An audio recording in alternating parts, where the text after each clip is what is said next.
Now, you would put up an Instagram video where you had an iced out Patek Philippe watch. Mm-hmm. And you seemed like the happiest person in the world at that moment. It wasn't like I was happy because it's like who don't be happy when they get new stuff. But the thing is, I was happy because a lot of people wanna stay trying to play me. Cause I always talk about shmoney, like I love shmoney, but I don't show it off. I don't show it off. Like you barely see me taking pictures with money and everything. So a lot of people want like calling me a broke bitch. Cause I always used to talk about my struggles, so people like to call me a broke bitch.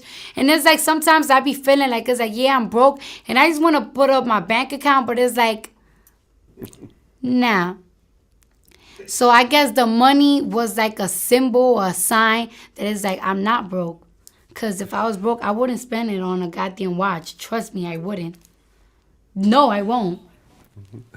Well, and this has always been an interesting debate. Like, I interviewed Russell Simmons, and we got into this big argument.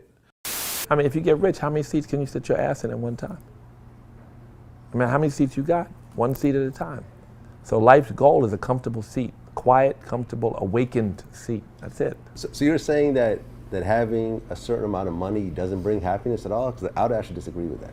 You can disagree with it if you want to. Yeah. But money has nothing to do with your happiness. As someone who's been dead broke and now has, fuck the watch, you have a bank account, you have savings. Do you feel that you're happier right now than when you were broke, or not really? Sometimes. It's a sometime thing. Like, it makes me happy. It makes me happy that I'm able to afford what I want. And it makes me happy that I get to treat my family. But I feel like the way that I have money kind of took away a lot of my happiness. Because I remember when a lot of people didn't used to know me and I was stripping and I was broke. I wasn't broke, but I didn't have much money. But I was happy because I get to do whatever I want, and I could have an opinion, and I wasn't limited to the things that wanted to come out my mouth, and I felt pretty, and I have millions of people trying to change me. I was happy. Like, I was happy. Sometimes I feel like depressed because it's like I could have a good day. And you never know when somebody makes a meme out of you clowning you, they might put you down. Or there's somebody that's talking about my family member. It's a 50-50 thing, to be honest with you. Like, well, yeah, I mean, I can relate to that part. And like, matter of fact, when I was younger, right, and I see a lot of these celebrities committing suicide, I used to tell myself, why they committing suicide? They're rich. I want to commit suicide. I'm broke. Why y'all want to die? Y'all got money. Who wants to die? Y'all got money. Y'all famous. And so, like, now I'm kind of in their shoes. And it's like, I know why. The peer pressure, the critics, it just drives you kind of like insane. And some people always telling me like, oh, you shouldn't care about what people say, this and that. You're not in my shoes. Well, I mean, I could relate. I mean, every so often someone like, ats me or comments, I can't wait for you to die. I can't wait for you to get killed. And it's like, you read this and go like, but why do people tell you that? Whatever reason, man. Well, I'm going to make research on you and I'm going to see what, because all you do is really ask questions. People blame me for everything. Every bad thing that happens in the world is my fault. Everything everyone says about themselves in my interviews is my fault. But I've learned to just not read comments, not read replies. I separate myself from it and I just focus on the work, and it's made me happier by doing that. Have you ever just said, okay, I'm just going to take a social media break for a week? Yeah, but even if I don't see the comments, I still have that pressure that I feel like I got to succeed to show them because I'm already here. Like, ain't no turning back. Ain't no turning back. I'm going to always be known. Like, people going to always recognize me. So it's no turning back. But now I got that peer pressure to show people that I'm more than what a lot of people think that I am. or that I will be. So that peer pressure, sometimes it drives you insane. You know what I'm saying? So many people, like before I had 2 or 3 people then wanted me to lose. Now I have thousands of people that are expecting me to fail, and I cannot fail because I have to prove them something. So I don't have to read it. I already know. So that pressure, it gets so overwhelming that it just, you just overwhelmed. But Well, but what about the part of, when you talk about money may not bring you happiness, but you could look at your bank account and say, I'm not worried about my bills for the next 6 months, the next year, the next 2-3 years. Like I could focus on focusing on the things that I want to focus on, as opposed to I got to do this to make some money. And you start making better decisions when you have a certain amount of savings. I mean, don't you think? yeah, definitely, because you could do more things that you wanted to do. I remember when I was dancing.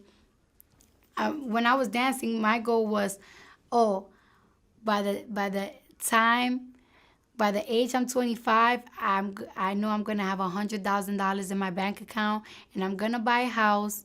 I'm gonna buy a 3-family house, and I'm gonna flip it, and that's gonna get me out the strip club. And now, it's just like all the business ideas that I have is driving me crazy because now I could do it. But either way, so it's just it just goes to show you that it's not even all about the money. Like, for example, I have so much ex-boyfriends that did me so filthy, and it's like all of a sudden, like, you want to treat me like you want to be with me, you want to treat me like I'm golden, and it's like I'm still the same girl. I still got the same vagina, I still got the same ass, and I still talk the same, and I still cook the same. And it's just like I feel like people don't even love me anymore for Bacardi, Belcalis. Like, people love me, Cardi B. I feel like sometimes people don't even love me for me. Like, I feel like people just love the clout. People like the fact that, like, yeah, my girl got money now. Like, my girl is a get money bitch. My bitch gets in here. My bitch is right there. It just made me feel like, wow, am I ever going to find real love for me? Like, is anybody ever going to love me? And I just be feeling like, sometimes I even catch myself, like, telling the guy that I'm dealing with, like, you don't love me. You just love me because I am who I am. Nah, the reason why you don't leave me is because I am who I am. Because I be doing fucking grimy shit to these guys, and they don't leave me. And it's like, why you not leaving me? Because I am who I am? Like grimy shit, like what do you mean? I be doing my thing. Like, I be playing games. I play games. And it's like, I bet if I was a regular bitch, like, 'cause it's like, guys be telling me, like, no woman ever did this to me. No girl ever made me feel this way. No girl ever shitted on me like this before. And it's like, so why are you letting me do this to you? Why are you letting me do this to you? Because I am who I am? That means you don't really like me because who I am. You like me because Cardi. You know what I'm saying? You went to, I guess, Flint, Michigan, and you had 800 people say fuck Donald Trump? Because that's how I feel. I mean, as a woman of color and as a Latino, how do you feel about Donald Trump right now? Like, you want to know something? Of course I hated him. Then when he became president, I was like, well, we stuck with him. I'm going to give him the benefit of a doubt. Maybe he's just saying these things to get vote from these racist guys, and then bam, he's just going to surprise us and do good things as a president.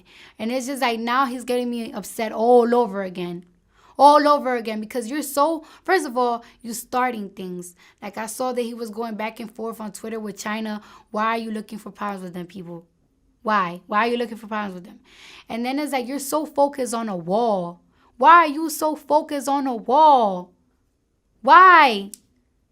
When there's people in, like, places like Chicago that guys are killing each other out of nothing. Why are you not so focused on things like that? Why are you not so focused on building new schools? Who's going to pay for this wall? us with our tax money. Immigrants don't, and then it's so offensive to me. Like, it's so offensive to me. Like the way he constantly making us feel like immigrants are the reason why this country is not succeeding. Like, let me tell you something. My grandfather came to this country and he lost his middle finger in an American factory, working for America, doing manufacturers for America. So how you gonna make my grandfather or my family that work their ass, they bust their ass, you're gonna make them feel like they are a bother to this country when they have put so much work in? I'm not even, and look, I'm not Mexican. But I have seen Mexican carpenters outside like at 6 o'clock in the morning waiting for a van to pick them up to work.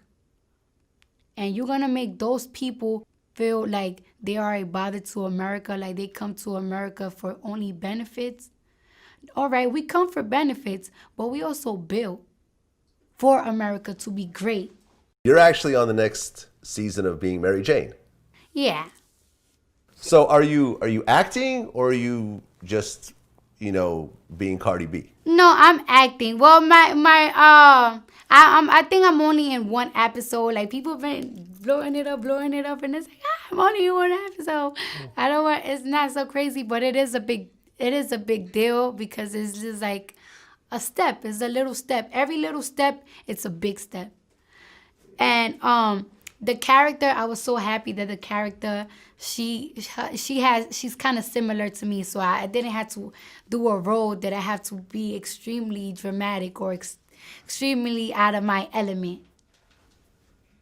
So you actually came in and read for the role and had to audition and everything else like that? Yeah, I did that. I read it. I auditioned on it on camera. I sent it to them, and then the next day, it was like, oh, yeah, we filming for it. Yo, congrats. That's a big deal. It's one thing to be on reality TV. It's another thing to actually be a paid actor. Yeah. No doubt. Well, listen, Cardi B, congratulations on everything. Wish you the best of luck in all your endeavors, whether it's acting, music, whatever other businesses you want to start. Definitely happy for you.